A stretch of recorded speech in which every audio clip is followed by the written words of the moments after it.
ও ভাই একটু ভিডিও করো, বড় কষ্টের মধ্যে আছি। হয় এই যে একটা লাডার কেউ দৌড়ের না, আজকে বহুত গরম অনেক গরম, অনেক শু 32 ডিগ্রি না, বুকু শু খসু খসু। আমাদের দেখা যায় এই যে এত পরিশ্রম করি, এগুলা হালাল ইনকাম, হালাল রিক্সের কাজ ভাই। কেউ ইয়েস ধরেন না, যদি লাডার স্লিপ করে ওই তাইলে তো আর বুঝছেন, এত পরিশ্রমের টাকা যদি নষ্ট হয়, উফ,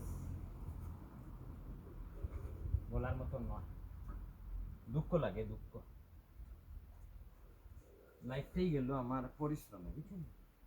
আর করতাম না, ফিনিশ।